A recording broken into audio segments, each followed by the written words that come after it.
This is us returning from break. Hello. Dom and Daisy.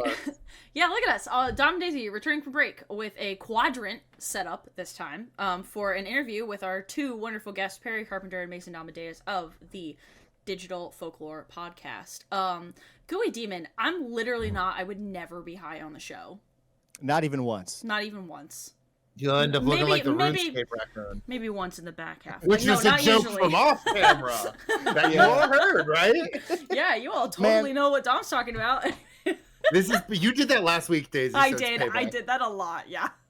It's a bummer because it was a good callback, but they just weren't here for it. It's all right. Hey, you know what I want to ask first off? What? Because of the quadrant. Oh. Uh-oh. Which Sex and the City girl is each one of us? That's always what I ask. I don't know. I've never seen Sex and the City. I don't understand. Wow, Daisy, what a moment! I've seen like 2 episodes. Sorry. I don't know. What Amari Sex and the City Octopus? girl Hello. am I? You? Yeah, which Sex and the City girl am I? You're like a Miranda. A Miranda? Oh, you're a Miranda. I feel like we're just gonna be 3 Mirandas and a Samantha. Oh, maybe. What? That's a new show. That's it's like the opposite of it, and just like that. It's and now like something else. I don't know what that means, and I hope I'm good. I'm just gonna take that as a compliment. So okay, of course. Yeah, I don't know anything about any of the these spinoff and just like that. Okay, I'm sorry, I'm about that life. Sorry, you were about that life. No, Dom, you stand in your truth. Don't hide your light under a bushel. Yeah. You please. That's a Miranda Daisy, thing to say. Daisy, I hate to say this. You need to update your browser. Oh, wait. Oh, I know. It says relaunch to update. I know. Oh, did it just come up for you? Should I relaunch to update? Oh, no, that's just in the Discord. No, you should just ignore that. Wait, what does it say? Oh, what does it say on Discord? Do I need to do my browser? No, it's the Google search for memes, and it says relaunch to update in the corner. Oh, God. Yeah, I do. I should have waited for that to show on Twitch, and then I'd shame you about it. I don't think it's hard. I might hide it. Why not? I think they're gonna have it cropped out. I think they're gonna have it cropped. Okay. I know. I've. You know what? You maybe need to help me with figuring out the best way to keep my computer safe from hackers and cyber bullies, because I do frequently need to relaunch to update my browsing system. Sorry, everybody in my house, I go back and see their Chrome tabs, and they always have that, and then their iPhones and stuff always have these pending updates. And I'm like, you should click that. And like, that's so freaking inconvenient to do so, right? I was gonna say, Daisy, if you want to talk to someone who can tell you both about updating Chrome, cybersecurity, and folklore, you might have weirdly the correct people. Right. For like the first time ever. Very niche interest. And also audio drivers, yeah. Oh, that would be helpful too, actually. Damn. This is very good. But no, I'll just listen to your kind of like bonus episodes that you have on the Digital Folklore Podcast, where you have after the episode, but you also do little stuff where you give people like audio tips and things like that too. So I have totally like indulged in some of those. I think it's been really helpful. Nice. So I was gonna say you've dipped into the after episodes. Yeah, I love the after episodes. It's cool. And I like the it's not the what are you calling them? The unplugged episodes. Unplugged, those are really fun too, where you're posting like the entire interview rather than just like the 15-minute segment that you clipped it down from, which has been really cool. So there's history behind that and fun statistics as well. So the history is when we first launched the podcast, people didn't know what we were doing, really. Yeah. And so we had some people who were raving fans, and then other people who were vocal that did not understand what we were doing, and they're like, I don't like this. I want just interviews. Yeah. And those were the people that would give ratings and reviews on Apple, and all the other people that got it left ratings on Spotify. Oh, and so it was weird. That is really that's a weird division. Yeah. It's a generational thing as well, I think, and probably also some of our initial marketing led to people groups being filtered in those different directions. Oh, sure. But we started to do the unplugged to give some of those people that were frustrated that we weren't given full time what they wanted. But then you go look at the consumption statistics for those, and long form interviews have a very consistent deep drop off You don't say. Yeah. And We're familiar. and the ADHD interviews, even though they're longer, just as long of an episode, have very, very high retention all the way through. I mean, we're talking 20, 25 points higher. Right. All the way through. And so you give people what they want, but they don't actually want it. Yeah. I think it is probably important to mention for people who wouldn't be familiar that our show Digital Folklore follows a sort of cartoon-esque adventure fictional element. Can I ask you the first question then? Because I think Wait, can you do something before you ask the first question? Yeah, can we do one more thing before you get into this? Because sorry, we're burying the lead here, no, right? you're actually segueing perfectly into our question. But we have one thing to do. Yeah, this is a teaser, but we do have one thing that we'd like to do before we jump into like the formal questions. And this week, is it Dom's turn to do it, or do you want me to do it, Dom? Yeah, I can do it. As Perry Mason. That feels wrong saying it in that order. Mason, Perry, Dom, Daisy. Us. As you may know, Daisy and I ask you these questions, but we aren't the only ones over here at Folkwise who put together these questions. And that, of course, means we cannot do this without the intrepid, beautiful, and uncompromised work of the Folkwise interview sleuths who help us put together the questions for the guests. So if you hear a question that you like, don't thank us, thank the sleuths. And let me say, this was with two people. I forgot how complicated the quadrant interview gets. Yes. So really, sleuths working overtime this week, literally. Yeah. And thank you, Tommy, for that subarena right there. Yeah. Thank you to subdad Tommy. But anyway. So to start Daisy, we're gonna get into this right away. Yeah, I think this is perfect. So we have some questions that are for both of you, and some questions that are for you either individually. So that's kind of we'll prompt you. But okay. Since we were getting go ahead. Y'all prepare questions before you interview? Do you not? Yeah, Mason. Oh yeah, Mason. Do you? Yes. Yeah. No, we do. Like we do all the time for sure. Yeah. At least one of us. Between the two of us, we have like 1.5 degrees, like 1.5 PhDs in preparing questions for interviews. I'm Dom, I investigate Umbreon Pokemon Dark because this is fucking hysterical. What's happening?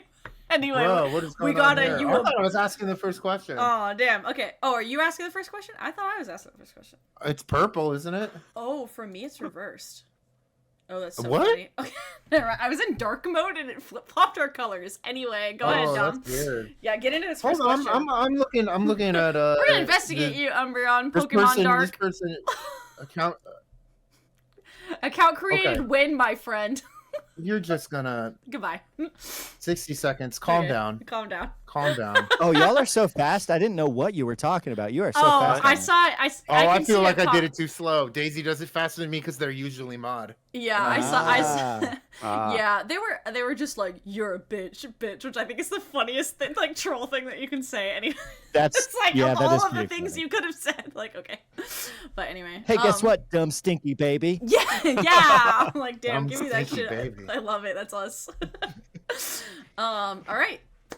Dom, go ahead. Well, thank you, Chad, for dogpiling this person. Maybe they'll turn around. Yeah.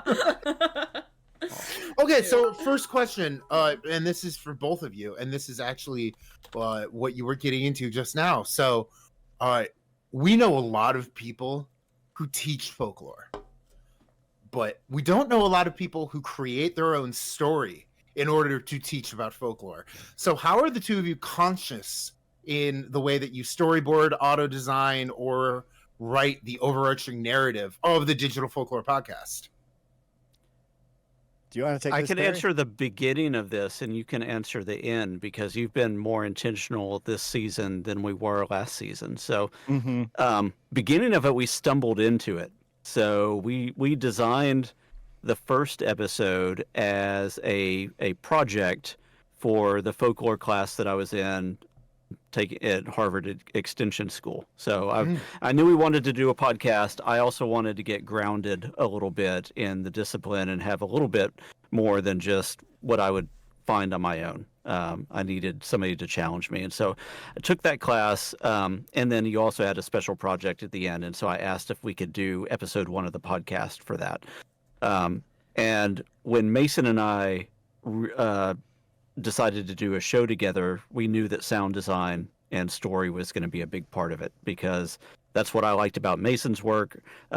My work previous was also very sound designed and focused around narrative structure and skits and having fun.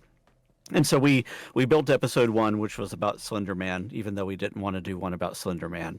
But everybody, whenever you mention digital folklore, they're like Slender Man. So we figured it would be a big thing to ignore that. And so we did that, and we built the structure more like an investigative journalism type of thing. So there were some voice acting bits, and there were some deep dives into content. But when we let a couple critics listen to it the first time, they were like, "Oh, we really like these sound design bits," but then it dumps out into what just sounds like two guys talking, which was, interview, sound design bit, and then Mason and I chatting back and forth about setting up the next thing, and it's like it broke the flow. And so all of a sudden we had the idea of, well, what if when we do this conversation bit where we're trying to set up these next bits, we actually do that in story somehow. And so we set it out as us walking through the woods in the first bit, and it immediately brought cohesion to it. And so then we built that out as episode 1.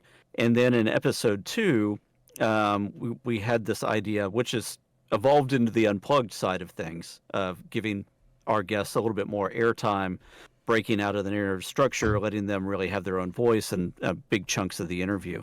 But to set that up, Mason and I ended up being like in his fictitious studio. And as part of the improv of that, we're riffing on how messy his place is and how disorganized he is. And I mentioned, like, "Is that a raccoon?" just off the top of my head.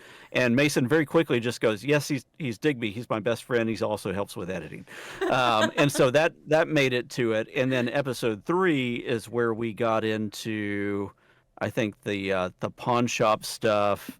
And it started just going really weird, where we had Todd, the kind of extra-dimensional pawn shop owner, suck us into a vortex. And then after that, we were building our own folklore.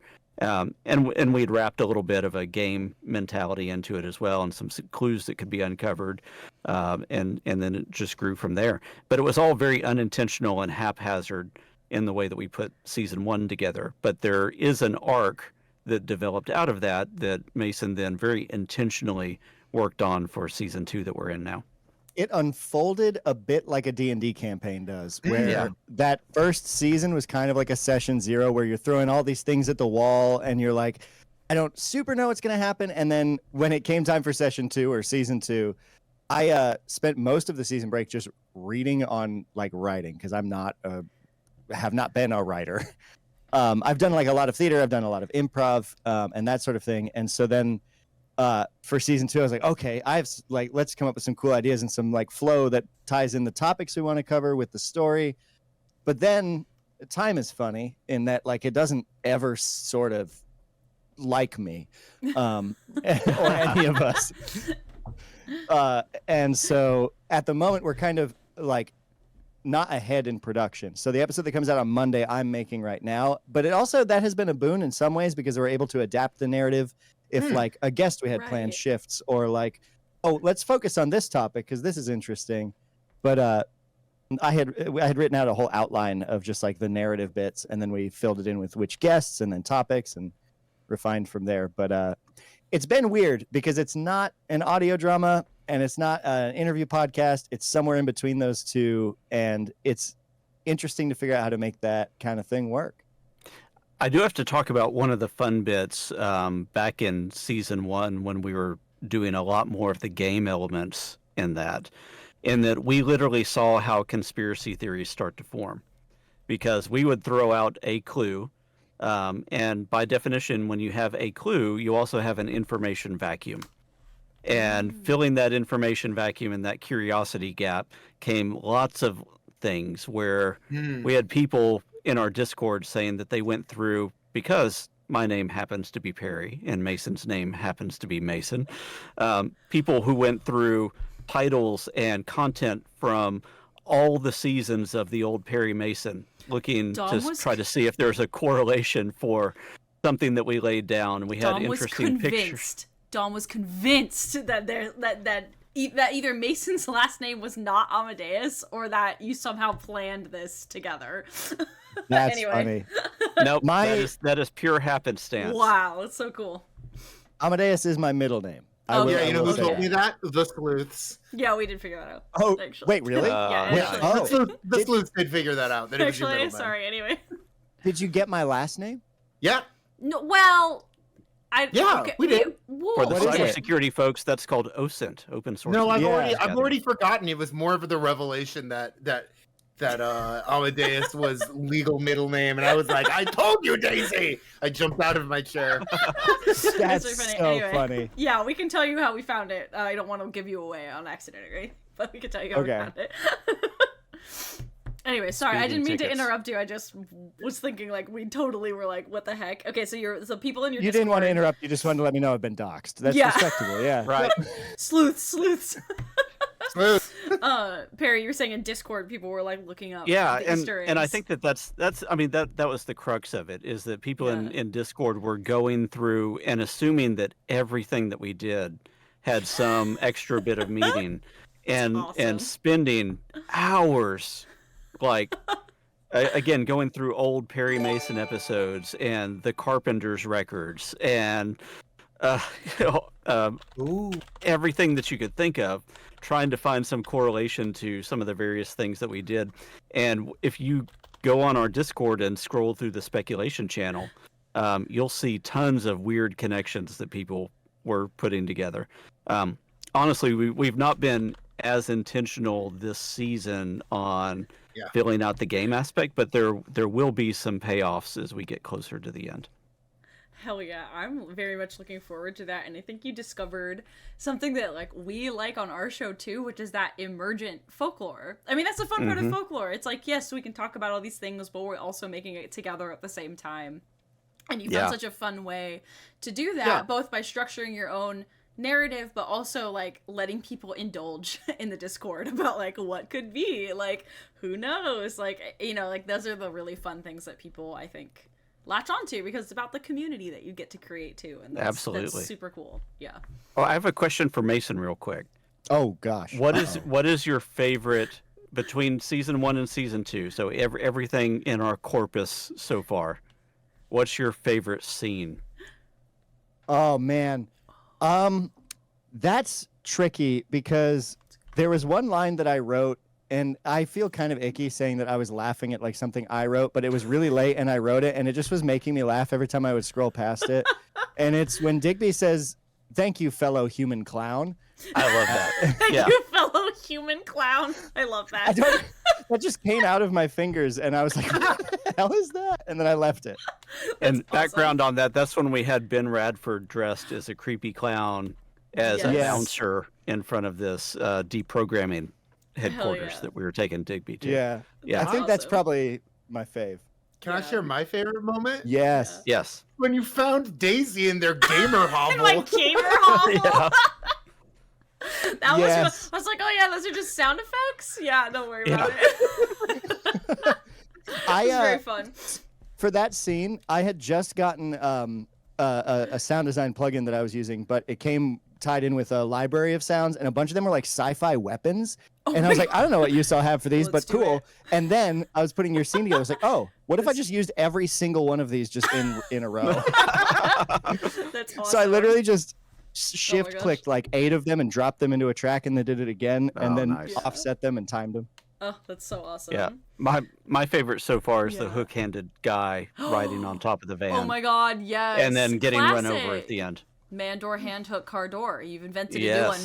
Mandor hand hook car run over. Right. Mandor. Yes. Mandor hand hook van door run over wheels speed podcast. Yeah. There exists, where there did exist, it's gone forever because I did not save it, the that moment when Perry runs over that hook-handed man and then backs over them again. I had initially sound designed it way too gory, and I had to dial it yeah. way back. It was like too like squishy and bone cracky. Oh my I wish god. we kept it. Zombies Digital Folklore Podcast. Yeah, the camera perspective was like the wheels, and so I was like, what if I just made it not? It was too much. That's all. Oh my Okay, god. yeah, chat wants the X-rated. Yeah, cut. Gary Demon wants the It's X-rated. gone. It's gone. It's gone. I like. It was. Yeah, I didn't happens. save We it. want the wet cut. Yeah. I will Yes. Release the wet cut. release the wet cut.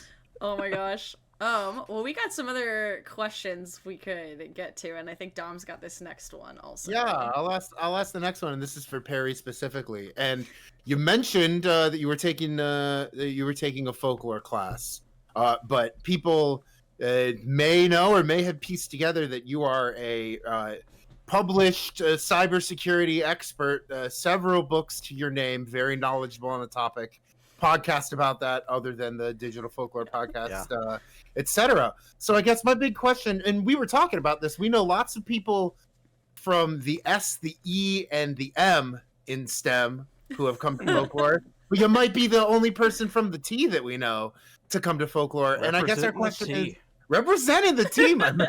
Yeah. So I guess our question is, what could folklore explain to you about people that cybersecurity couldn't? Oh, well, so in cybersecurity, and this may be shocking, probably not, but when you look at the big problem of, God, people always laugh when I use this word, but company penetrations. Is that really how it is? They did that? They just did that? Okay, sorry, it was me. Yeah, people always, they giggle like school children whenever It's you me. say I'm penetration. school Yes. Okay. Especially because I took my kids to a penetration testing class over the summer, and we Okay. Nice So- get this guy. For a while, I wanted to be a penetration tester. Oh my god. Everybody wants to be a penetration tester. It's a cool job. This sounds like a cool job, yeah. So when you look at the data, most companies right now aren't at the very beginning being breached. You know, data breaches and everything that we always hear about. They're not necessarily being breached because somebody has hands to keyboard and they're hacking like in the movies and breaking through a firewall. They're being breached because somebody does 5 minutes of research on LinkedIn, like your sleuths are doing. They're doing open source intelligence gathering. Honestly. And then they are building a pretext on that, pretending to be somebody, and then they are calling somebody up or sending an email or something else. So that means that we're not necessarily dealing with technology problems, we're dealing with human problems. And so I decided a long time ago, based on that trend and the fact that I am fairly heavily on the autism spectrum and are always trying to figure out what it is to be human, because I resonate with Digby when he says, "Thank you, fellow human clown." Same. So I've spent a good deal of my past few decades of my life like trying to figure out what is the human condition, how do we deal with things, why do people think the things that they think and do the things that they do, and so that's why I've spent a lot of time focusing on that. Early in my career, I was a programmer and would be the guy in the dark room that unscrewed all the fluorescent, if I can say that word, lights above them and just sat in the dark and coded all day. And then got promoted to the point of incompetence and had to learn how to deal with people, and then kind of started going more and more down that road, and realizing that folklore actually has a really, really big crossover with cybersecurity when you're dealing with the people side of things, because you are getting into disinformation and misinformation and belief and storytelling and panics and everything else. And so I think folklore informs cybersecurity greatly. Especially since Dom, check the doc. I guess we could both be doing this, but I'm doing it. Especially since your book, or at least one of your books, talks in the title includes storytelling. Yeah. Which I think is like, I mean, at some level, people enter the field of folklore either by way of like well, there's a lot of ways. Sometimes it's theater, sometimes it's fandom, sometimes it's just I like stories. And those stories can be lots of different things. But storytelling is like one of the hallmarks of the folklore field, you know? And it makes total sense to me that those connect. So I really appreciate your, like, I don't know, the entrance into it in such an interesting way. People talk folklorists. When I say everybody, I just mean the folklorists. They have like a narrative. Everybody we know, the folklorists. They have a narrative about like how they enter the field of folklore, and they're almost always like very unique because you can't usually just major in it in college, or like you didn't know you could study it in high school. You kind of happenstance into this weird thing that we've all come to, and I'm so glad that you could join us from the T in STEM. Very fun. Well, and the other thing, so I spent a good deal of my life also studying legends and things like that. And if you look at my background, there's a lot of multidisciplinary aspects of it. So I've done things like street hypnosis and mentalism and magic and all of that, because I believe that also adds to the storytelling aspect of security, because everything from a security standpoint that I look at has to do with human nature, and a lot of that revolves around deception. And again, this whole belief structure and framing and cognitive bias aspect that we can bring into that as well. Yeah, I'm just thinking about belief and like this. I always feel like when I teach my students in my intro to folklore class that belief is the hardest section to really get to, because it's hard, especially in our particular political climate. Also, it's sometimes hard. So we do a day where we talk about the differences between like truth and fact and meaning and belief and all of these things, and like try to separate them out. But at the end, it's still, even if you try to do that, it still seems abstract, and then you sort of fall into the trap of language being imperfect at a certain point. You're like, what does this mean? And then you kind of get circled back into it. But it's interesting, and it's such an important part of our lives. It makes total sense that, it touches so many different areas, and cybersecurity included, apparently. So. And you know what? I have to, if there's anything good that came out of the 2016 and 2020 elections, was the fact that I realized that I really wanted to focus a lot of my understanding about how disinformation, misinformation, conspiracy theories work. And I think that was my gateway into understanding folklore. I don't remember what exactly the cross point was, where I was like, oh, there is an actual discipline around folklore and these things touch. But at some point, I think I heard a podcast or saw an interview, and there was an urban legend expert or contemporary legend expert there, and they were listed as a folklorist. And I was like, holy crap, there's an entire new discipline I can start to study, and there's a lot of meaning that comes with that. And the richness of the folklore discipline is amazing, and the fact that people can academically study the freaking weirdest things in the world, like you can speak to the world's foremost expert on creepy clowns, and it's an academic study of those things and the why behind why that phenomena happens, what questions it's answering, and why it resonates and continues to repeat over time. Hell yeah, absolutely. Daisy's probably North America's foremost expert on the Tasmanian tiger. Yeah, and I know the people in Australia who are the more experiential. Probably that's probably true. Probably are. Maybe in North America, probably for sure. Yeah. No, That's so cool. It is. It's so weird, and so I love it. It's really fun. Was the cross point for you, Perry, not when we had our list of podcast ideas? Because that was it for me. So for me, I put the title Digital Folklore because I was already thinking along those lines. I was like, at some point, the way that I initially thought about it prior to us even talking, and I sent that list of 20 different things or whatever it was, I had this idea about what about a once a day podcast, and every day it just explores the history and meaning behind a specific meme, which other than it being a lot of work, was really cool because I was, I don't remember why I got to that, but it was, I started really just getting into the folklore and the importance of understanding why certain memes arrive and thrive. And then it kind of evolved into this broader version of it. Mm-hmm. Hell yeah. Dom, should I ask this chat question that came up? Because Please. I think it's pretty, Oh, no. it's pretty good. We got a chat question from T-Papas56. Shout out to T-Papas56. Hey, Tommy. What? So he says, so is Perry like a little human lie detector? Because you're so interested in deception and this kind of like, I'm thinking about that. I mean, maybe a little bit.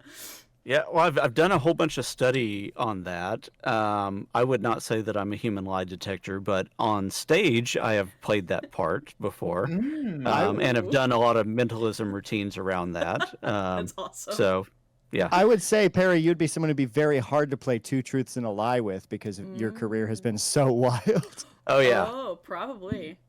That's a good point. Well, if it's cool to transition, I have a question for Mason. Go for it. All right. Is it my address?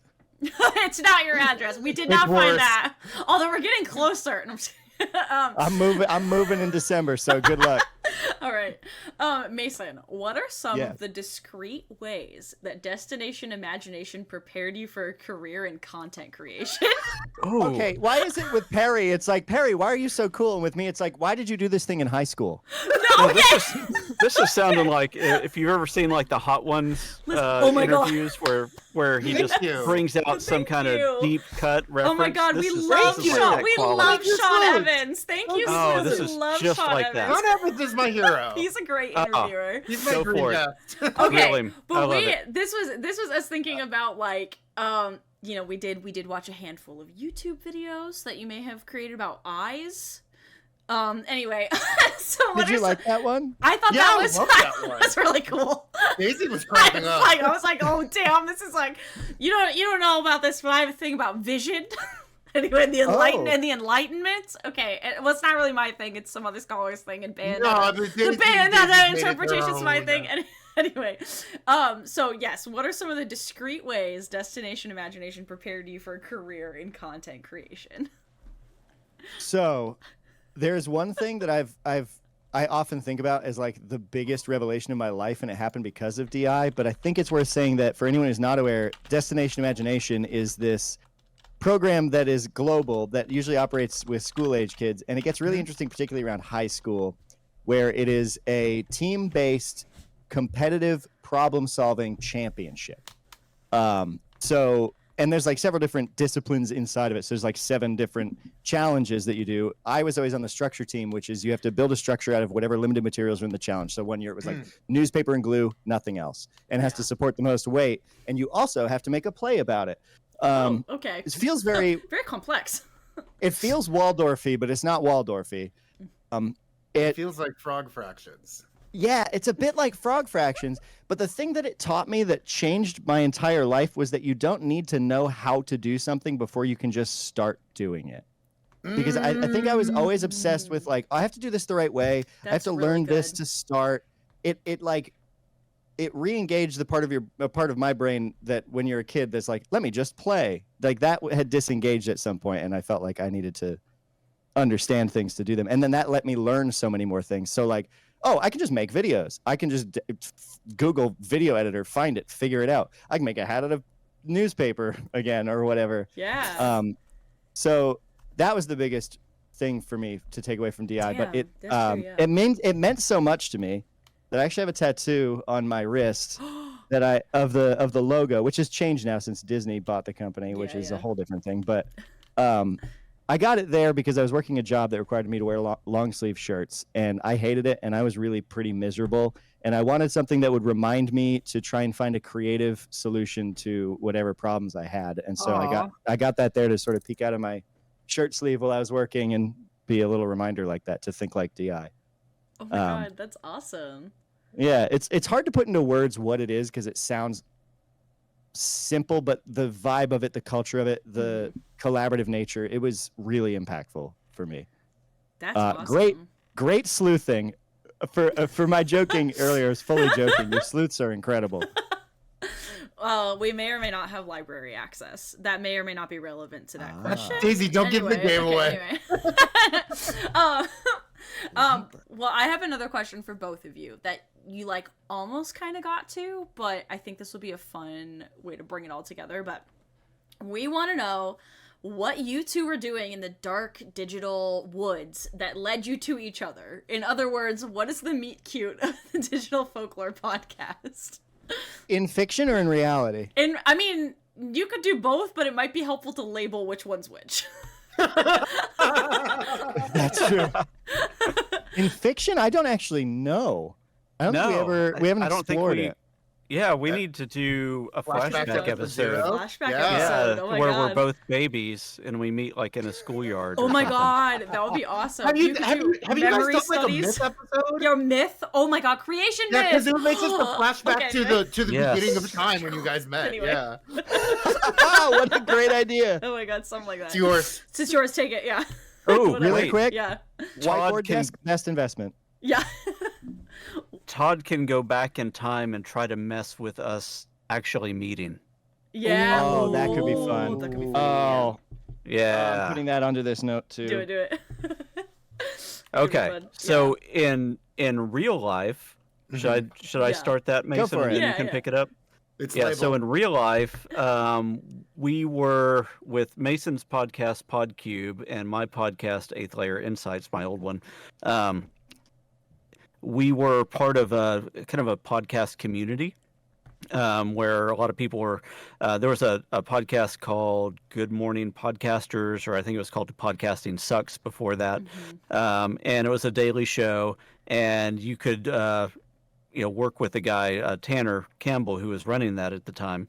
And part of that show was, of course, answering questions for people who are on their podcast journey, and also doing podcast reviews and things like that. So we met because we were both kind of participating in that show at different levels. And I think Mason's show was reviewed at one point, and he had asked for some thoughts and advice, and I chimed in and sent him an email and said, hey, here's what I thought about that. And then I would love to at some point do a crossover episode where I have you guys involved in one of the skits that I do, because I make these weird, inane cybersecurity related skits. And then we spent a few months working that out and making it happen. And finally came together for a show that I did when I was interviewing Brian Brushwood, who's a fairly well-known, scam guy. He runs Scam School and has a National Geographic show, and is really well-known for his magic work and so on. And he had a podcast that just came out called World's Greatest Con, and we wanted to build a skit that would kind of be an honor for Brian on that, and that's where Mason can kind of fill in the gaps. So the skit we created for Brian Brushwood is a 6-minute piece of audio in which 3 idiots charter a helicopter to try and steal Mark Zuckerberg's baby teeth from his compound. And end up drowning in Sweet Baby Ray's barbecue sauce. Of course. What else? And Perry plays the helicopter pilot. Me and Tucker and Jordan, the other 2 folks from PodCube, played the 3 idiots who were trying to steal the baby teeth. There's a whole big there's plot this twist. Indiana Jones-like scene where stealing the baby teeth releases all the Sweet Baby Rays that then starts to flood the subterranean bit of the mansion. Naturally, the teeth were inside of a small replica of Mark Zuckerberg as a baby to hold the teeth. And so when that was lifted off the plinth. It's my favorite line from PodCube is still in that episode. It's Tucker going, "Did you smell the mouth?" Yes. You smell the mouth? Oh my God. It's in the details. It's in the details. Yeah. That little skit is so good. I love it. I'm still really proud of that one. There's a cool scene with a lot of camera switching perspective as they're walking through and on the radio with each other. It's really fun. And then the very end bit of that is that we weren't stealing the teeth for the reason that was stated. There's kind of a bait and switch with that, and we'll leave the rest to anybody that wants to go find it. Well, Dom dropped it in the chat, so folks nice. No, I dropped World's Greatest Con. You dropped World's Greatest we'll Con. find a large water number and throw that in the chat. Oh yeah, I keep forgetting it's called Large Water Number. We were trying to think of what the best pun on Ocean's 11 was, and I think it was water number. Water number. Yeah, I think that was one of those things where just slowly devolved until we deconstructed it, and we're like, that's it, I guess. That's it. Yeah. Yep. That's awesome. I was gonna say this sounds like Glass Onion. Mm. I think you might have beaten Ryan Johnson to the punch on that one. I don't know what Glass Onion is. That's a Netflix show. Netflix Is it also a movie, Beatles album? It's on the White Album. Yeah. Okay, I was like, isn't Glass Onion? It's the sequel to Knives Out. It's the sequel to Knives Out. But there is a very it is kind of about infiltrating Mark Zuckerberg's mansion to do a whodunit.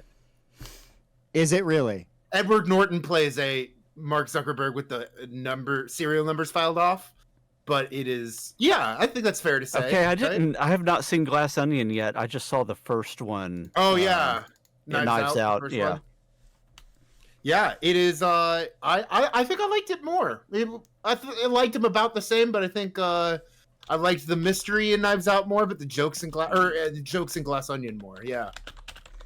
Oh, our mod Death Horse is here. Hey, Deathy, what's up? Deathy, you finally made it. Finally here. Well, hey, now that Deathy's here, you want to go to the fun questions? I think that we should go to fun questions. Uh-oh. We got a couple little rapid fire ones that are fun questions, and then big reveal. Okay, anyway. Okay. Dun, dun, dun. Do I have the first one? Yes. Okay. Why is Digby the way he is? Why he like that? What's going on? Why is he like that? Digby's a spaz, right? Yeah. Why is Digby the way he is? Digby is a raccoon, and I feel like that's a complete sentence. Okay. Okay, yeah, that's pretty good. Yeah. Hey! Digby! Oh my gosh. Oh, his likeness. His likeness is here. His likeness. Yeah. Yes. He's a real guy. This is a real guy. Except no imitators. Yeah. All right. Actually, it's funny you say that. I just to add on something substantive to that question. Someone in our survey said that Digby had Poochie energy, and that hurt my feelings so bad. A big goal of season 2.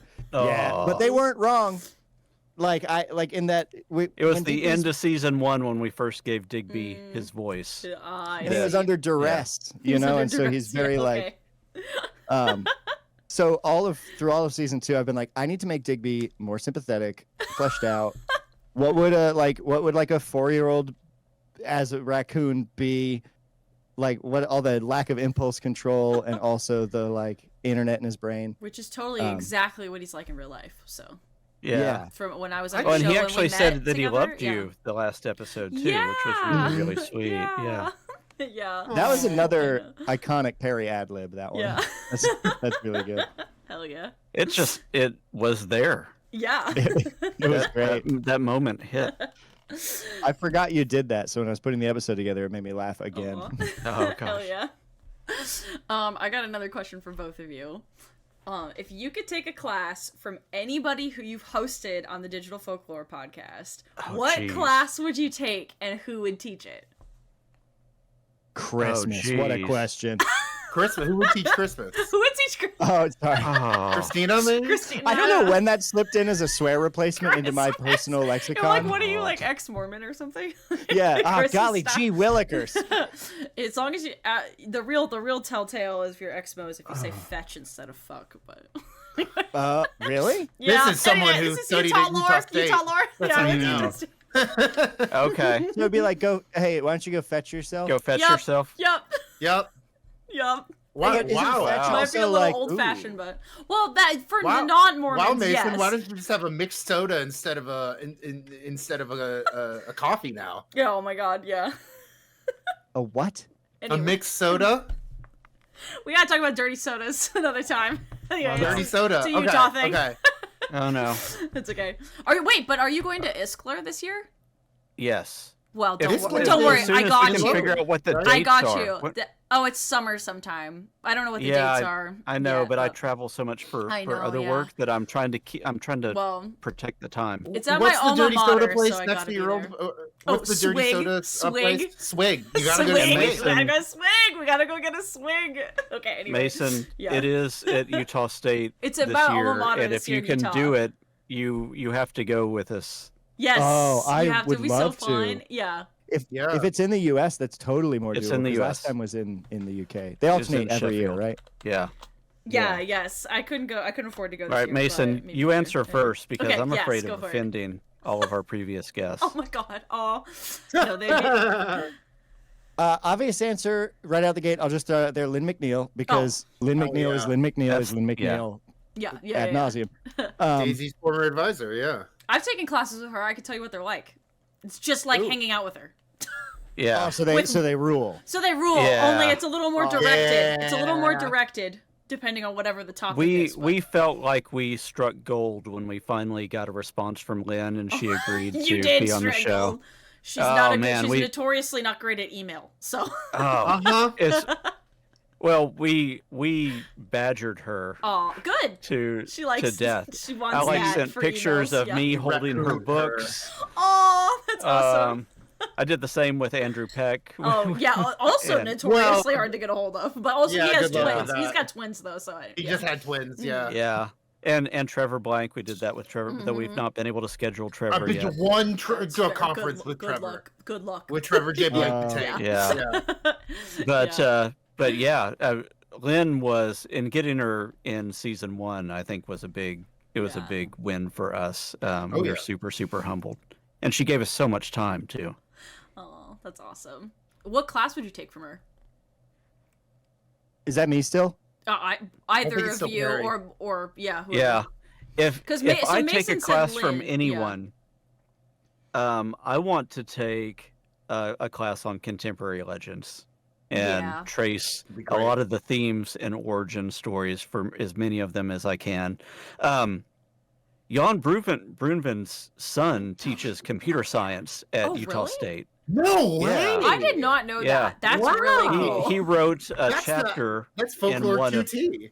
Yeah, Yeah. he wrote a chapter in one of Jan's books, and it was one of his dissertations or some yeah. paper for college at some point. Yeah. That was called The Heroic Hacker. And Oh my god. somebody at Iskler mentioned that to me. I looked him up, reached out to him. He did respond to me and has agreed at some point to do an interview Oh my god. Oh, to that's talk awesome. about folklore and the folklore behind cybersecurity, both as that manifests in real life, but then also moral panics that come into technology practitioners and so on. Sure. So we're going to explore that, and that should be fun if and when we can get that scheduled. That's gonna be Hell so yeah. cool. Hell yeah. But I would love to take a class from somebody that really, really knows their stuff and is committed on a lot of the themes behind contemporary legend. Lynn S. McNeil. Or I'm thinking you had Libby Tucker on the show. I would. Oh, she's I so would- chill and cool too. I would. I don't know if I would take Yeah. contemporary legend with her. I would take children's folklore with her. Personally. Also, Yeah, maybe the name in contemporary my- legend too. I mean, they're all kind of interconnected, but I don't know. She's so good. I speaking would of take a class children's with her. I've never gotten to take a folklore, class with her, though, but yeah. Yeah. We've got Brandon Barker on our list to cover some of Oh my that God. at some point too. He, My Yeah. old professor. I love yeah. Brandon also. Oh. I wish I could take a class with Brandon. Yeah. yeah, I Let's had the opportunity to meet. Oh yeah, that was Dom's just doing my his Brandon impression. Dom's doing, I think we can all say we all want to take a class with Brandon. I think we can all say that. It's totally exactly what he Sorry. No, I met him at Iskler, and he was fantastic as well. Yeah. So Yeah. That's awesome. he's agreed to try to work out his schedule at some point too. But Yeah. the fall down point is that my schedule's been so stupid crazy recently that sure. I've not been proactively emailing people as often as I It's should. hard. It's Oh, hard. yeah. Yeah. Mason, what class would you take? Oh man, that is so tricky. I've been thinking the whole time. I actually think I would pivot. I might say a class on fairy tales with the folks from Carter Haw because fairy tales are something I don't know Yeah. very much about at Yeah. all. Or John Loden fun. because it's deeply nerdy when it comes to computers and technology and would love to just talk more AI and learn more about that. But maybe the answer for me really is that it doesn't matter because I'm a horrible student. So really the value would just be in the 5 minutes between class where I could pick the teacher's brain. Oh, you're telling me nice. the value would be the folkloric part of going to school? Okay, yeah. I mean, Straight yeah. up. There you go. Yeah. Yeah. That was how my whole high school career was. I don't know that I didn't go to college. I don't know that it would be any different. Yeah. John Loden also represents the T in STEM in a lot of ways. That's true. That's kind of true. Yeah, that's true. Yeah. Okay, I think we've got a final question for you before we jump into some fun games. We have a game for each of you, actually, so get hyped. Oh, boy. Oh, no. Okay. I am hyped. Good. Okay, so what can you tell us about a certain archived speculative episode of the Digital Folklore podcast that we found? A certain episode on your website that has since been deleted formally but archived with some perhaps runic alien speak involved? Morse code, perhaps some... Oh, there it is. Runic alien speech? What do you think Morse code is, Dave? Runic alien speech. Do you ever have the feeling where, like, kayfabe and the actual story are, like, battling? There's two wolves inside of you, and they're both boys, and they're kissing, and one is kayfabe, and one is, like, the true story. This is literally me in Frog Fashions. Yes. Yes. Which Kayfabe. which wolf? Kayfabe wolf? I want kayfabe wolf. No idea. No idea. Showed up like on there. No idea. Just on the site. Maybe I could. I'll give a link to folks who. Yeah, it showed up in our RSS. We actually talked about it in the episode after that, and we decided to archive it on our site because we couldn't figure out what it was. But if we just deleted it, we'd lose a record of it and might not be able to put something together later on. That's true. It's disturbing. I didn't even. I mean, as a cybersecurity person, somebody hacked our Megaphone account. Yeah, isn't that interesting? We did listen to it, and it is disturbing. And we did maybe figure out what it transcoded a message. Said. We transcoded a secret message, perhaps. Oh, you got a message in that? Mason, did you ever figure out what it said? Oh, No, I kept losing patience trying to transcribe it. Well, I haven't been medicated. Let me maybe I could do it again really quick, but could do it again really quick. It's very ominous. Let me see here. I'll do it again real quick. Let me see. I did this whenever we were looking at these. I need to show you something. Keep your eyes open. Check everything. Don't disregard anything. What? This is the message? That's what it says? Wait, what's happening in chat? What's happening in chat? Oh, crap! We've been compromised! We've been compromised! Oh, no! We've been penetrated! We've been penetrated! Oh, no! Oh, no. This wouldn't happen. For folks who are interested in what we are referring to, there is the secret archived strangeness episode there. And good to know that there's no origin story. So, folks, if anybody else can figure it out, I mean, we'll figure it out. And we also think that in addition to that Morse code bit, there's something else going on with the audio that can be analyzed. There's a bunch of weird stuff in season 1 that I don't remember.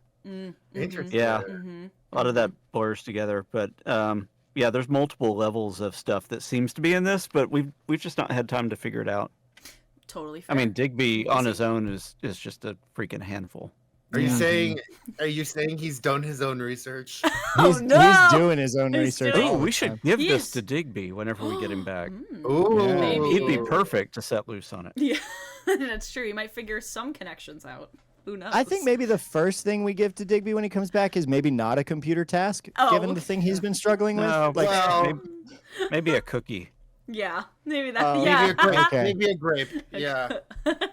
Is this because we were talking about dad jokes with Ian Brody or what? It's gotta be. Cookie, haha. Dom got it. Late. Was it it's only okay. me? I saw Dom was like grapes. Yeah, that's what they like. Yeah, I do be watching raccoons eat grapes. Amazing. Well, that ends the formal section of our interview questions for you, but fear not, we have a game for each of you to play, and I'm not really sure. I mean, which one of you wants to go first, I guess? Well, I'll volunteer as tribute. Okay, you volunteer Mason? as tribute. Okay. All right. That works. That'll work. All All right, wonderful. Give me just a second to switch over on this. Dom, would you mind introducing the chat as well as our guest to what we are about to do? First thing. Credit card? Yeah, Yes, social please. security. Okay. But Security, last please? four, just the last four. No, Mason, Perry, have either of you ever made a tier list before? Oh, yes.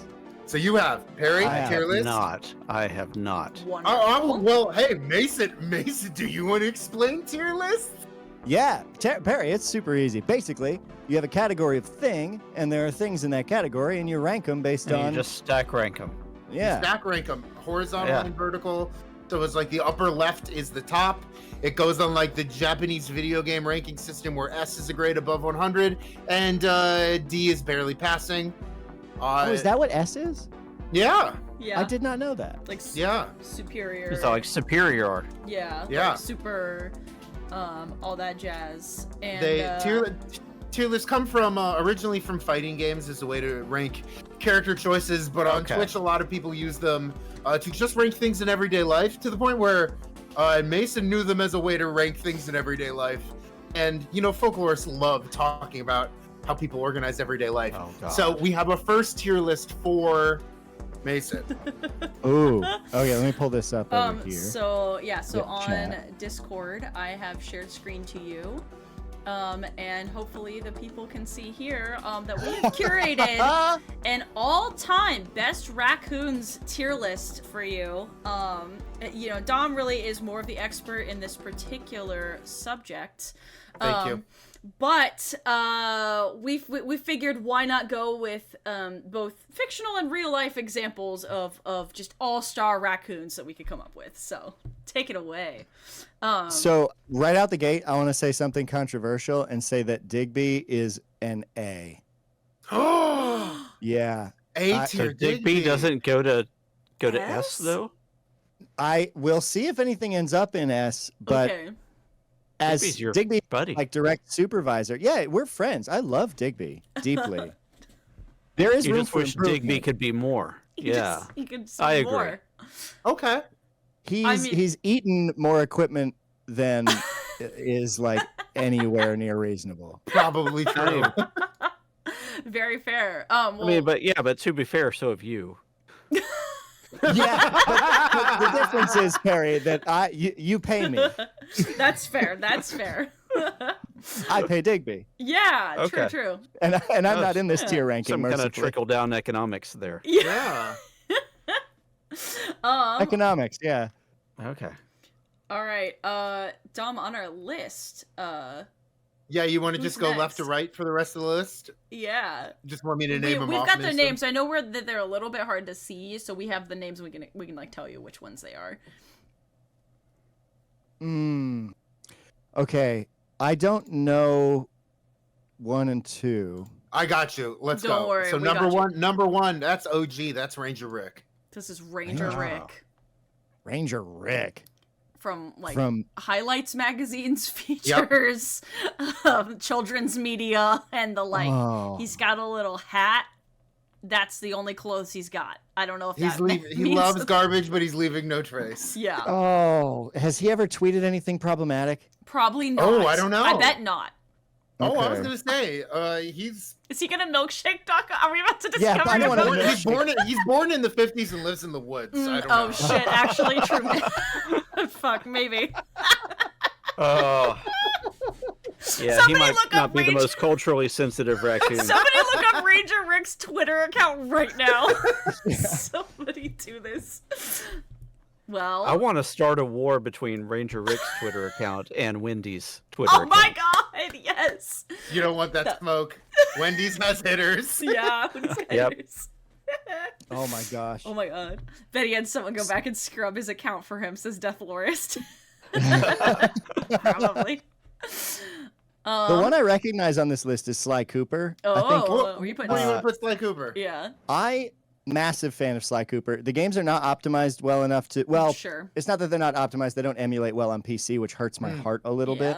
Yeah. But that's not Sly's fault. Perry, Yeah. are you familiar with Sly Cooper? I'm going to claim ignorance, but maybe. Oh, It so could the be thing that that I'm having a senior moment. the thing He's- that's tough. Sly Cooper sorry, is like David. a main character of a video game that was really popular in like the early 2000s. Yeah. Okay. He's a gentleman thief. Yeah, he's a gentleman thief. Yeah. Oh, I'm a fan of Gentlemen Thieves. Yes. Me too. Yes. That like Sly Cooper is like the Brian Brushwood of video game raccoons. Yeah. He sounds like if he's a gentleman thief, he's more the Apollo Robbins of video game raccoons. Yes. I think maybe for now we They can put always Sly. We can always Yeah, change I think- him. Yeah. Digby needs a role model. Let's put Sly at S. Hell yeah. yeah. Ooh. Love that. He's an independent thinker, but in a very different way than Digby. Yeah. Yeah. Sly does his own OSINT. Yeah. Digby does That's his true. own research. All right. Do you want to go? Which do one? you You want wanna to go place? any of You want to them? place Rick? You want to You want place to put Ranger Rick Rick? on here? You can always change it on the way back, but or you can leave him off. It's also okay. You can leave. You can say no, but we love an opinion, and that opinion can be strongly off or on. I'm worried about being offensive, but I think he's D. I think Ranger Rick is like absolute. Do it. Hell You find yeah! Highlights Let's do magazines? it. Yeah. Dentist's The office. dentist. Yeah, yeah, the dentist off. D for dentist. Okay, that's where Ranger Rick comes in here. All right. Next up is Bentley Raccoon from the 80s Canadian TV show The Raccoon. Okay. Now, here's a question. Do any of you know who that is? Of course. He's the computer yeah, nerd. He's the computer guy. Really? Yes. I Well, figured actually- Digby also would have a role model. Yeah. That's true. I'll be. Well, okay. I don't want to bias you. I'm not no, gonna no, bias bias me. Do it. I think he's a. Uh-oh. I think he's a weird. His ears do not strike me as raccoon-like, or his Oh, do you think nose. he's an frankly, imposter? I think. Could Well, Is, he's.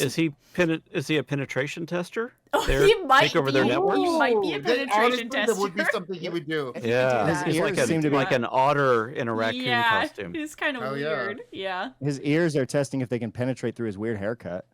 He's in wow, Yeah, Deathlora they says he's in That's what the mask is disguise. for. Yeah. He's in disguise. He's a raccoon. Oh, I don't know enough about. Let's save him for last. Okay, we'll save Save him him for last. All right. Yeah. Next up, I don't want to press you, but my favorite raccoon. This was Korean raccoon who loved to eat grapes on Instagram. Rest in Yes. peace, King. Oh, Dong yeah. Sim. Dong Sim, rest in peace. Rest in peace, Dong Sim, my boy. Perry, I'm feeling S. Are you feeling S? Yeah. Oh my gosh. Okay. F above Sly or S below Sly? Yeah, above or below, because we go vertical and horizontal. So like Yeah, that's the left true. side is number 1 S. I think he has to go to the left, or I mean, he has to go to the right of Sly. I think Sly has to have the preeminent spot because he's more multifaceted. Very fair. Yeah. I mean, in reality, the other one's just cute and eats grapes. Yep. I think you're right. He's literally one step above Digby. Wait, I don't know the lore. I need a vulgar art is talking about raccoon's dude went creepy after what? A Tell me vulgar- later. Anyway. Oh wait, is Yeah. that Ian Brody? It's Is Ian that Ian? Brody. Yeah. Oh hey, Ian. Not to out you, has but- seen the raccoons. Fancy seeing Not you here. not to out you, but your name is literally the title of your book. So. Right. And his website. Yeah, yeah. What's up? By the way, bees are here. Drop them if you have them. As in this. Nice. Bees? Oh, and also belated thanks to Tommy for getting me ladders into moats. Yeah, Thank you, thanks, Yay. Tommy. All right, let's go next on here. Who's this? Next up is Calvin Coolidge's pet raccoon, Rebecca Coolidge. Rebecca Coolidge. Rebecca Coolidge was the raccoon's name. Yes. Yep, Rebecca Coolidge. Wow. Now I don't remember Perry. What is Calvin Coolidge like? Don't ask me. Ronald Reagan, but an introvert. I'm not a Yeah, raccoon introverted expert. Ronald Reagan. Introverted Ronald. Born in Vermont. I lived in Vermont for a couple of years. I love Vermont. So that raccoon's probably from Vermont. That's a Vermontian raccoon right there. Yeah, probably like Northeast Kingdom because that would be where raccoons Yeah. love to be. Rebecca Why don't- Coolidge. Why don't we put that as like solid B, like Okay. mid? Like that's what a raccoon should aspire to be as a Yeah. Vermont raccoon. Sure. That's Very your fair, like platonic very fair. ideal. This is like she has like you got one DF Perry, you got a sub 2 so you can do ladders also. Hey! Hell yeah. Oh, Aw. yay. Thanks, Tommy. Yeah, I also think like, you can go 2 routes as an adult. You can go like content creator with Dong Sim, or you can go like politician with Rebecca Coolidge. You know, either one. There's kind of like two options there. I'm not saying it's Rebecca Coolidge's fault the Great Depression happened, but not saying it isn't. Income inequality got out of control under President Coolidge. Roaring what are 20s, raccoons? my ass.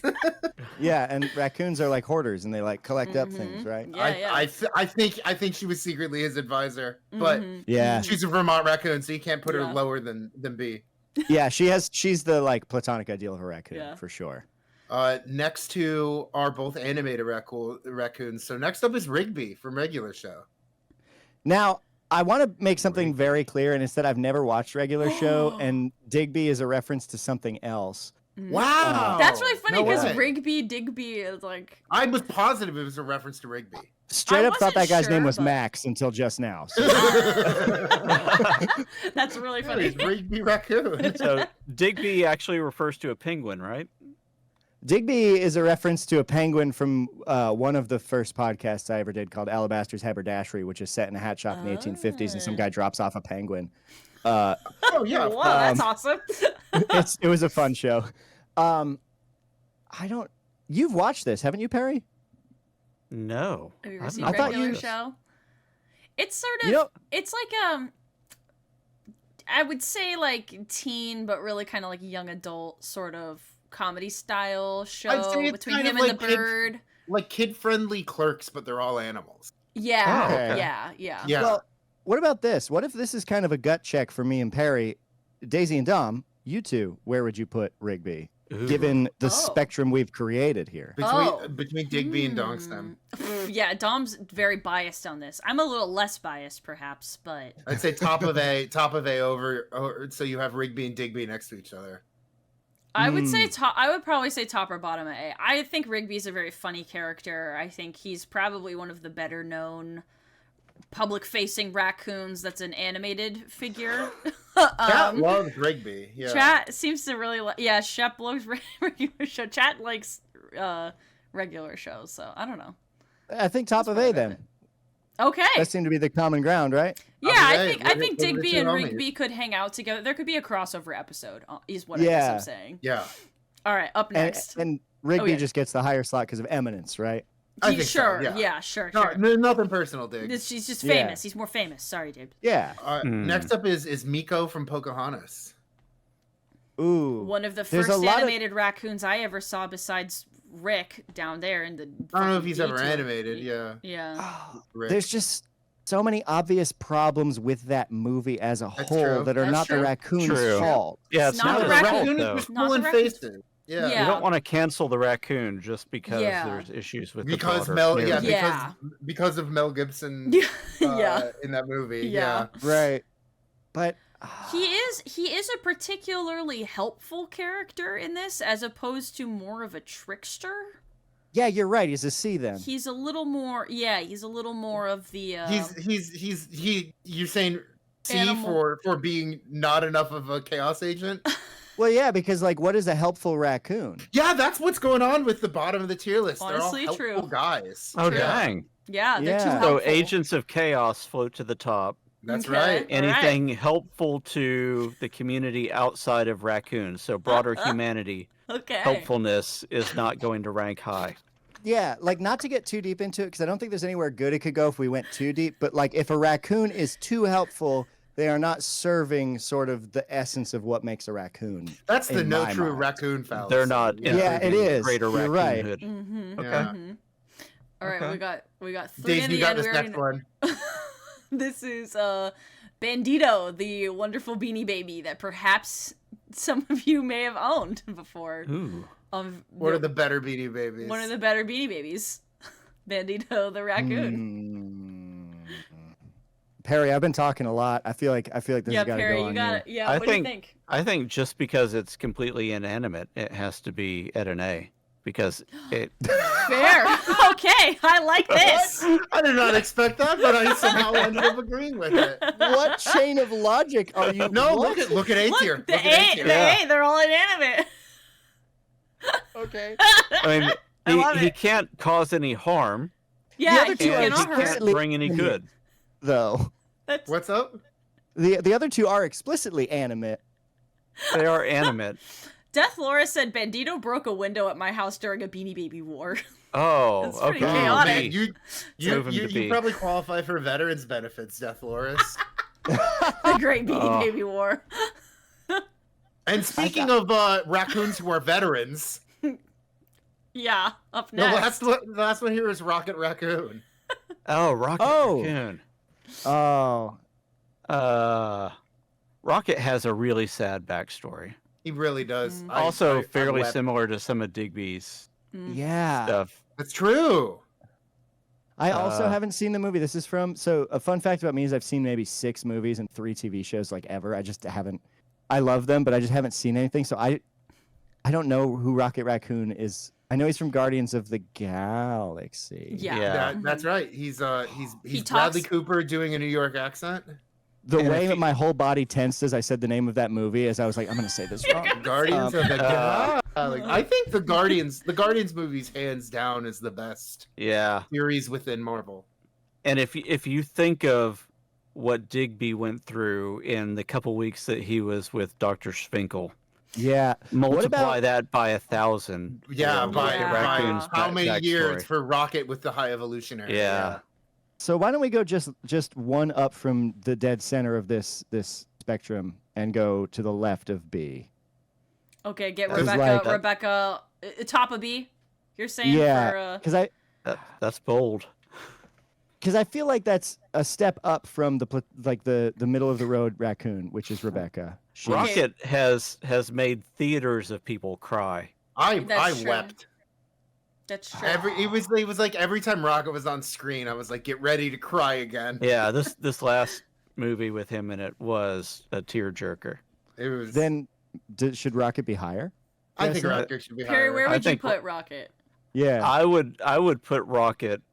Oh God, Rocket has to be above Digby. Okay. I'm- I think because His Digby. I don't story wanna is say- far deeper. Yeah. Do we want to Yeah, I separate think- Digby and Rigby though? I like them as a dyad. Yeah, put Rocket as the top of Top of A? I can That's deal with fair. that. Because I Yeah. think if Digby were to like use Rocket as a case study, he would be moved, and he would also be encouraged that he can achieve, great things if he just sticks with it. So this is like a realistic role model. Yeah. Yeah, Yeah. Well, yeah. yeah. If Digby works through the pain and the hardship and Yeah. goes to therapy and has a good group of friends, he's gonna Yeah. do well. Rocket Yeah. movie 3, because I think if he's like idolizing Rocket movie 1, he's going to like just cuss you out and steal from you, Yeah, and then be like, "I'm working through a lot of trauma," you know? he'll steal Yeah. a prosthetic arm and a Yeah. heartbeat. Yeah, Yeah. he will. But I think Digby would too. That's Oh, probably true. absolutely. Yeah. Yeah. Yeah, that's totally fair. All right. Now, where are we putting Bentley? We're I putting think Bentley, chat- the little computer guy. I think it might be interesting if anyone in chat wants to interpret the scale in front of them and decide where this character goes. That's Yeah. true, Hey, chat. hey, Canadian representative of vulgar art. Hey, Where are you Ian, putting this guy from a Canadian TV show that you've definitely He said he gets a seen? little weird. Paging He Ian gets a little Brody. weird. You've definitely seen this one before. Ian's literally a member of the Canadian Folklore Society, right? Yeah, Yeah. I'm Isn't- sure. I'm sure he is. Yeah. I think It's on his birthday. is what? The conference meets on his birthday. I Oh, didn't Oh know wow! that. In honor of Ian. Not it. I think on coincidence, but No, it's in honor of Ian. Yeah. What? I think if don't know. if A tier was inanimate, That's true. I don't know. Maybe he's a little too helpful though. Well, but we got Is it- we got animate down here. Well, but we don't. I don't know if he's too helpful or not, though. if you were to describe character traits that you would assign to this raccoon, A child, an approximately 7 to 8 year old Child computer whiz. who is maybe a child prodigy with computers. Yes.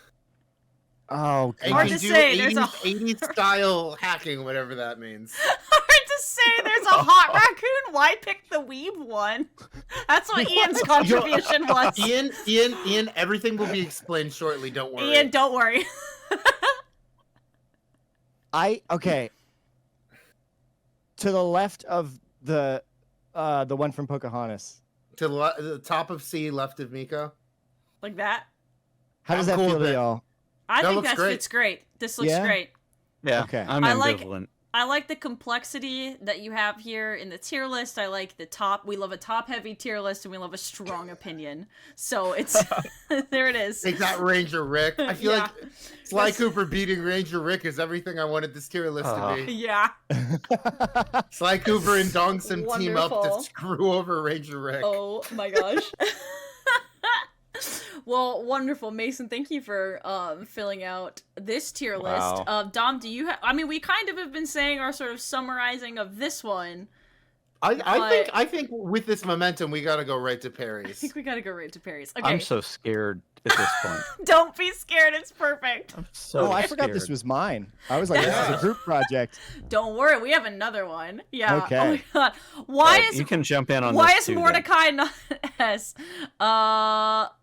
That's Rigby. Rigby? The other one. I think you mean Rigby. But anyway, we got another one here for you, Perry. Jeez. All right, let me so- make this bigger so I can Now, hold see. on a second. Is Gosh. okay, the same character and then the person from that Curse of Curves music video from like the early 2000s.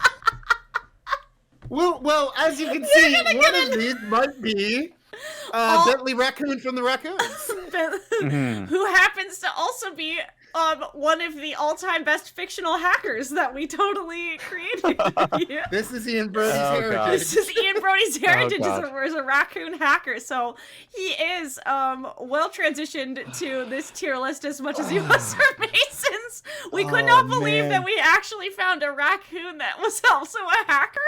That wasn't God. Digby, but That Digby's is not really quite a a choice. hacker. But anyway, So some of these I recognize and some of Okay. them don't, and part of We're- that is because they're showing up small on my screen. Sure, so sure. You may We'll have walk to you- We'll interpret walk you them. through it. we'll walk Okay. you I have to through step 'em. away for a second. I will be right back. Okay. Go for it. All right, Perry.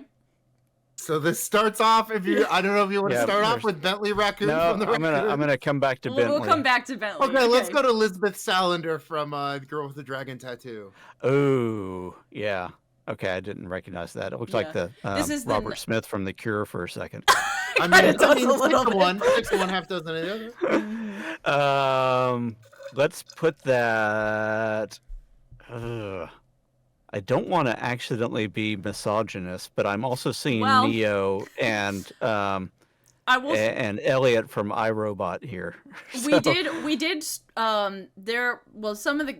You'll see what we did struggle with that. There is a lot Yeah. of male representation for hackers, Yeah, except for there's no this- Angelina Jolie from the. There the is, there 80s is, there movie. is, There is. Oh, there is. Okay. There is Yeah. as a team. Yeah. We did the hackers from Hackers. Yes. Okay. Yeah. Yeah. So let's. Yeah. So I'm it gonna wouldn't be confess you. to not yet having seen Girl with the Dragon Tattoo as well. So I'm gonna, Okay. but I know the mythology Yes, a little Sure, bit. okay, So I'm okay. gonna That's what say, matters. Yeah. for skills. I mean, it's got to be a solid A for right now. Hell yeah. Hell Hell yeah. yeah. All Yeah. right. And you can rearrange next- them too. Yeah, skills next the way are I the- understand them. Yeah. Next are the hackers from Hackers.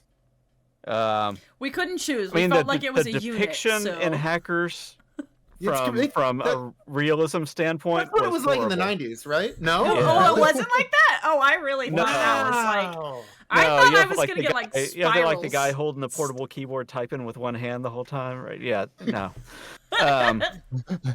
Yeah, that's got to be a C if we're going anywhere near realism. Hell yeah. Okay. All right. Yeah. So then, of course, Neo Our has got to be an S. There we go. iconic. Yeah. Truly. Harry, Same thing with Elliot from Is From that Mr. Robot. from Mr. Robot. Yeah. Which one Yeah, is he? right. Hoodie. Is he- Hoodie. Hoodie Yeah. guy, Hoodie. Dark He's Eyes. right Yeah. there. He's also that's Randy gotta Dowling. go. That's got to Aspelonio? go. Yeah. I Above don't. or Yeah. below? No, Neo. I mean, Neo's basically a god at this point. He's Kinda subverted true. reality. True. So Yeah. Elliot works within the system and understands reality. Also, a number of people that I know consulted on that show. So hell yeah! Oh, really? Oh, that's awesome. Yeah. Hell yeah. That's Okay. wicked cool. Next up who else is we got? Next up is Kevin from Tron. Oh, I hated that movie. It's so boring. Is this a right to D? It's a D on principle. Hell yeah. yeah. Love it. We love a strong opinion. Next, another group shot. We have the lone gunman from the X-Files. Oh my god. Okay. Sleuths. The way I would listen to a podcast that is just Perry doing tier lists. Oh my god. Yeah, truly. So that was like my favorite show in college and beyond. Aww. And those guys have a special place in my heart. They don't have the skill level that like an Elliot does, but they're a team, so I want to put them on S as well. Hell yeah. Bottom of S. Right on. Yeah. Hell yeah. I mean, they're also a little bit of, they're all failures in their own way too, so they can't go above. They can't get too high. Yeah. Hell okay. yeah. Right. Who else we Next got? up is Riley from National Treasure, which is the one Daisy was very attached to. Yeah, I'm gonna say B. Okay. All right. Right in the middle. It's been a long time since I've seen National Treasure, but I have no negative thoughts. Perry, that's a very generous B with the hacking. A little bit of a skill based, a little bit generous, Yeah, but hey, I mean, I'm gonna give Nicolas Cage credit for lending some form of reluctant awesomeness, because Nicolas Cage, there's something that I really do not like about that man. And something that's really horrible about his acting, but somehow he also is able to maintain a career and become an iconic person that you want to see in some movies as well. Maybe my favorite Italian American right there. Yeah, I mean, so there's some greatness there that you can't deny. That's fair. That's very fair. Mm-hmm. So I think it's by association with Nicolas Cage. Love that. He hacked Nick Cage's aura. Yeah. Hell yeah. Penetrated, if you will. What else Next we up got? is Michael Bolton from Office Space. Oh God. Been so long since I've seen Office Space too. My favorite part of Office Space is just totally trashing the copy machine. Yeah. Oh hell yeah. I really thought you were going to be like the end credits. No, that was my favorite part of Titanic. Oh, fair. No. Second favorite part was just Jack dying.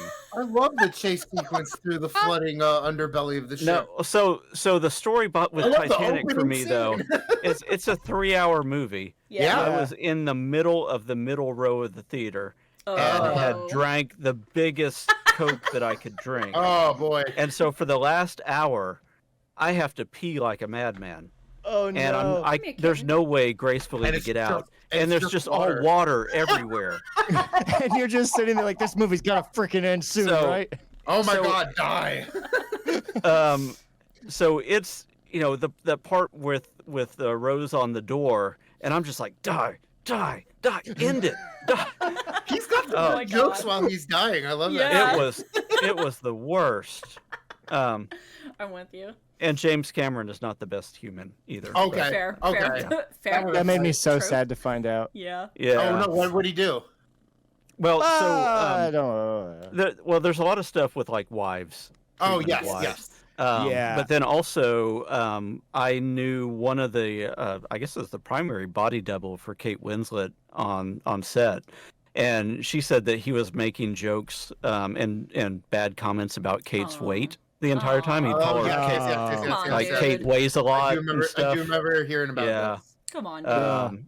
Yeah. So there's on a lighter note, this is again why it would be so hard to play Two Truths and a Lie with you, because what do you mean you know that person? Yeah. Also true. Yeah. It was one of my friends from high school that moved to LA to try to get into the acting and music community, was also doing like makeup for hire in different studios. And she turned out she had looked enough like Kate Winslet to be like a body double, stunt double, and lighting double for that stuff. So she got pulled into that, got just enough, I think, to buy the car that she bought right after that, and she's not listed in the credits or anything else, so she's uncredited, but has all these great pictures of her with everybody on set and the stuff that she was doing. So actually happened, but not a lot of really credible stuff with it. Yeah. Sure. My cat Sniff is being such a ham right now. Oh, hi, Sniff. He's being like, he's being such a ham. Okay, he won't go into this, of course, but he will go in my arms. Well, yeah. All right, Office Space. Okay, 3 more. Office Space. B, because it's an iconic movie. Okay. Top of B or below? Not because I have actually any feelings or remembering of that person. Very fair. Speaking of iconic movies, we've got David from War Games. Oh God.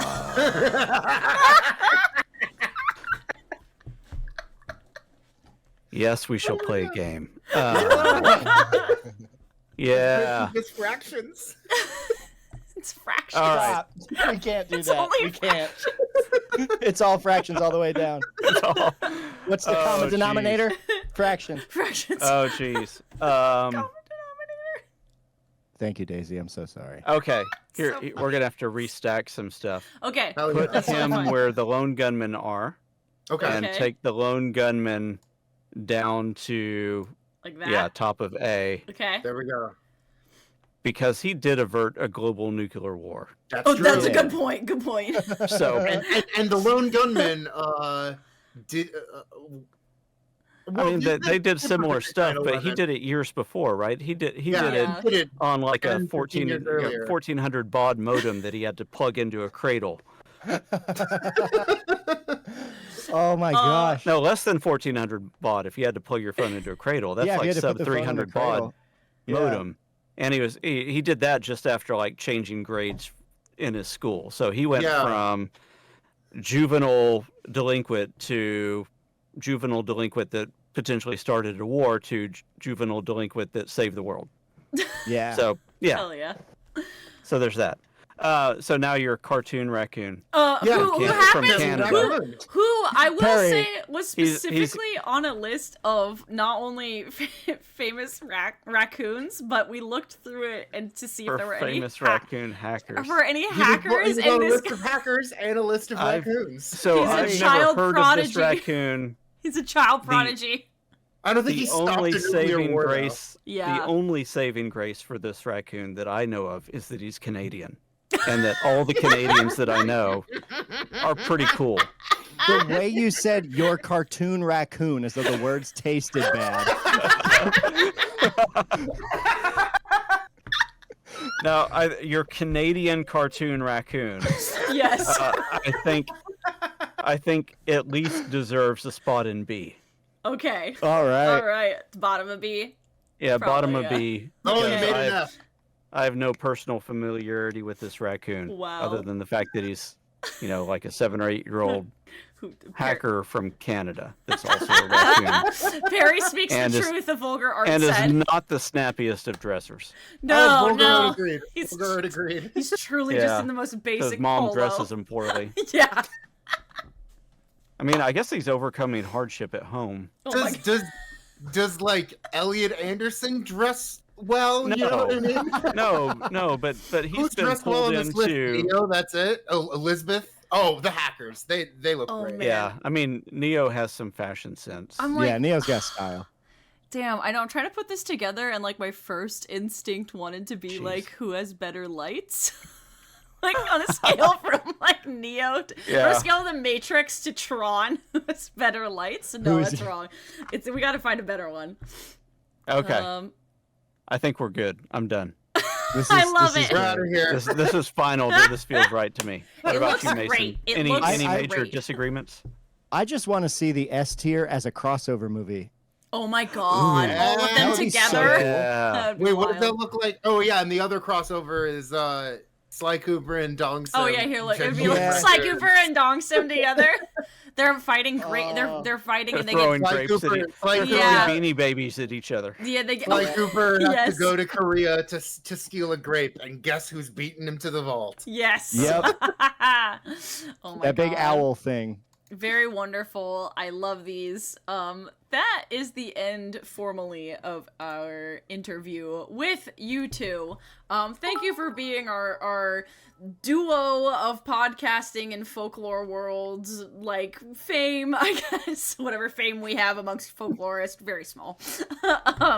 But and these Among tier lists. folklorists. Yeah. Amongst folklorists, that kind of thing. But yeah, thank you all for answering these questions. Thanks for doing your cool podcast and celebrating folklore along with us, because it's cool and there's fun people to talk to, and you both are great. So thanks. Thank you yeah. for having us. Thanks so much for Encouraging coming on. us so much and Thank you. supporting us. Yeah, Thank you for having absolutely. Daisy on your show. Yeah. Thank you for Thanks for having me on lifting the up show. young voices. Yeah. Yes. Good, Dom, and Yeah. we need to find a time and a topic and bring you on and talk Dom about kind of is. stuff. I mean, Dom is Florida man. If you ever want to do a deep dive in. Ooh. Anyway. So it's been you this whole time. It's been him the whole time. I know the guy though. He knows the guy. You know the guy. He knows I know the the guy. Florida man. Friend of a friend. Has the Florida man slept on your couch? Oh gosh. My futon, yeah. Yeah, the Yeah. futon. Yeah. Not the...